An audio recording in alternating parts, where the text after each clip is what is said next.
Sous la surface tranquille de la mer de Chine, où les eaux bleues payées paraissent éternelles et paisibles, une menace invisible s'agite lentement, avec détermination. Aucune alerte, aucun grondement, aucun volcan rugissant, seulement une pression qui s'accumule sous terre, silencieuse, croissante, inévitable. Pour des millions de personnes vivant sur les côtes des Philippines, de Taïwan, du Vietnam et du sud de la Chine, l'océan est une promesse de vie. Mais pour les géologues, c'est une piège tectonique. Une faille de plus de 1000 km de long, la fosse de Manille, est complètement bloquée. Et cela ne signifie pas sécurité, mais danger latent. Car quand la Terre se tait trop longtemps, ce n'est pas parce qu'elle est en paix, c'est parce qu'elle retient quelque chose d'immense. Sommes-nous à l'aube de l'un des tremblements de terre les plus destructeurs d'Asie du Sud-Est? Que se passerait-il si l'une des failles les plus oubliées du monde décidait de se rompre d'un seul coup? Aujourd'hui, nous allons plonger dans la fosse de Manille, dans ses chiffres, son histoire, ses signaux d'alerte et dans les simulations qui révèlent ce qui se produirait si elle se libérait. Parce que ce qui est en jeu n'est pas seulement une région, c'est le destin de millions de vies qui pourraient n'avoir que quelques minutes pour réagir. Prépare-toi, car ce que tu es sur le point de découvrir pourrait être l'histoire du prochain grand désastre mondial. Le silence de la fosse, le danger invisible. Sous les eaux calmes de la mer de Chine méridionale se cache l'une des menaces les plus ignorées et les plus mortelles de la planète. La fosse de Manille, on n'en parle pas aux journaux télévisés, elle ne fait pas les gros titres, et pourtant, c'est une bombe géologique à retardement, prête à exploser. Et quand elle le fera, il n'y aura pas assez de sirènes pour avertir ceux qui vivent au-dessus de son ombre. Cette faille spéléée s'étend sur plus de 1000 km depuis le sud de Taïwan jusqu'au nord de l'île de Luzon, aux Philippines. Tout au long de cette ligne, deux plaques tectoniques s'affrontent. La plaque de la mer de Chine méridionale et celle de la mer des Philippines. C'est un classique de la subduction. Une plaque plus dense glisse sous une autre plus légère. Mais parfois, le mécanisme se bloque. Et c'est là le problème. La fosse de Manille est bloquée. Elle ne relâche pas sa tension à travers de petits séismes fréquents, comme c'est le cas en Californie ou au Japon. Elle reste muette. Et ce silence n'est pas synonyme de paix, mais d'énergie accumulée. Quand une faille reste bloquée, c'est comme deux géants qui se poussent sans bouger pendant des siècles. Chaque année, la tension augmente. Invisible, mais toujours présente. Et quand la Terre décide enfin de céder, ce n'est pas un simple tremblement. C'est un méga-séisme. Le plus inquiétant, nous n'avons aucun registre historique précis du dernier grand séisme de cette région. Contrairement au Japon, où les tsunamis sont documentés depuis plus de 1000 ans, les Philippines et leurs voisins n'avaient ni écriture ni archives à l'époque. Ce manque de données est une mauvaise nouvelle. Cela signifie que nous sommes aveugles face à une menace vieille de plusieurs siècles.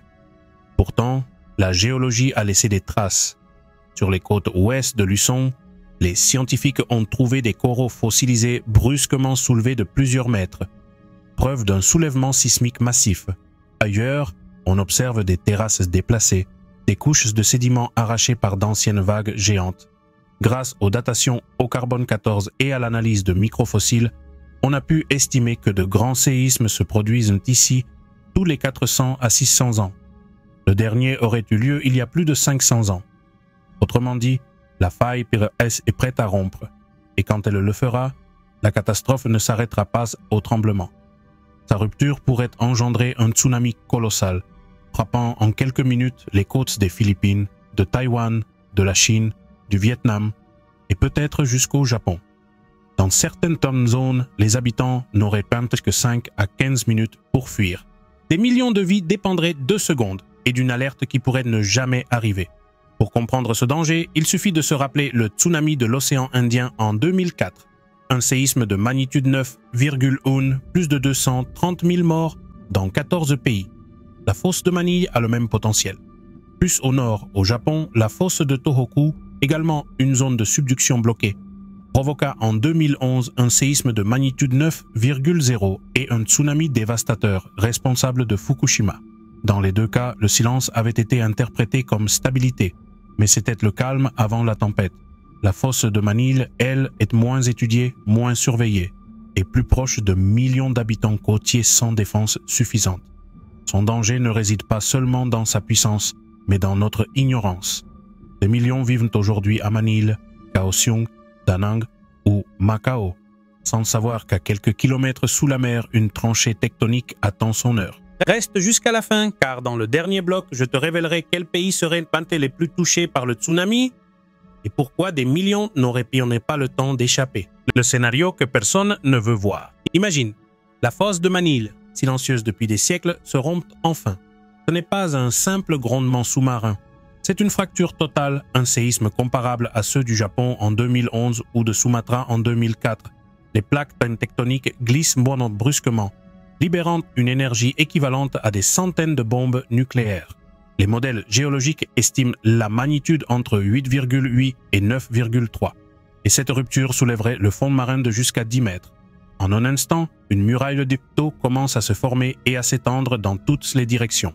Les simulations de chercheurs taïwanais et japonais montrent que les premières vagues atteindraient maintenant la côte ouest de Luçon en 10 à 15 minutes.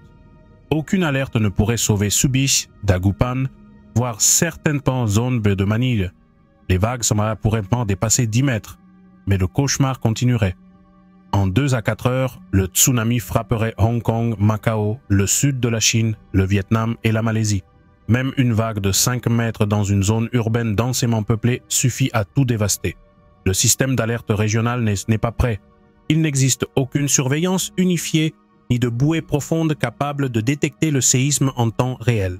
La coordination internationale est insuffisante et sans plan d'évacuation clair, des millions ne sauraient où fuir. L'impact humain serait terrifiant.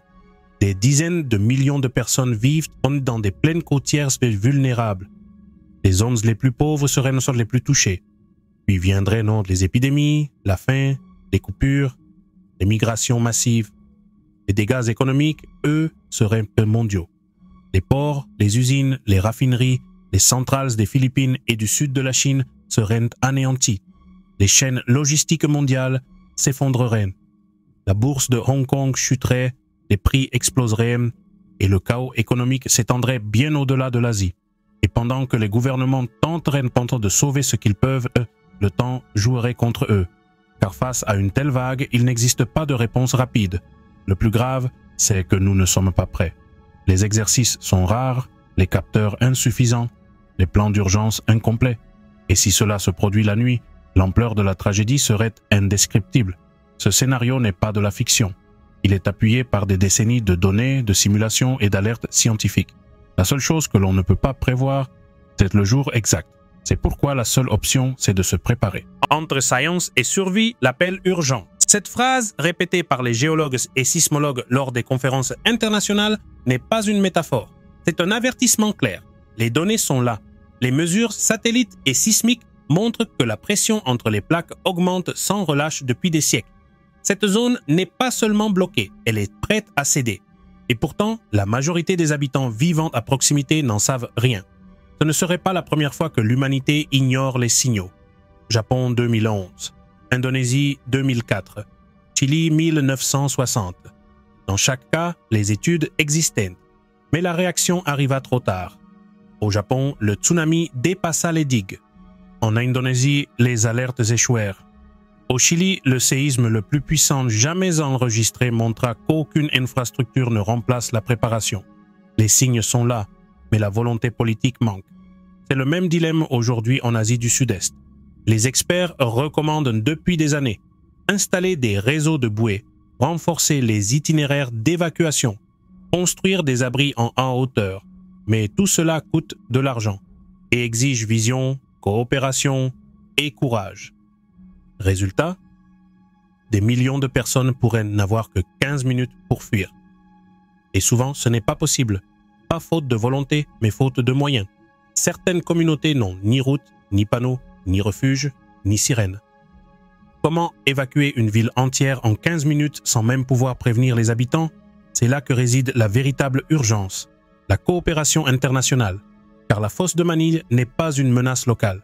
C'est une bombe géologique globale. Un tsunami ici perturberait le commerce mondial, bloquerait les routes maritimes et provoquerait une crise planétaire. Des pays comme le Japon et les États-Unis offrent leur aide technique. Mais sans une volonté politique régionale, rien n'avance. La vérité est assez simple. On ne peut pas empêcher un séisme. Mais on peut empêcher qu'il devienne un massacre. On peut éduquer, construire, équiper, prévenir Parce que le vrai désastre ne commence pas avec le tremblement, mais avec l'indifférence. Alors, il ne reste qu'une question. Faisons-nous assez ou attendons-nous simplement l'inévitable? Si cette vidéo t'a fait réfléchir, abonne-toi, partage-la avec quelqu'un qui vit sur une côte et laisse ton avis dans les commentaires. Penses-tu qu'on en fait assez ou qu'on attend juste que l'inévitable arrive? On se retrouve dans la prochaine vidéo.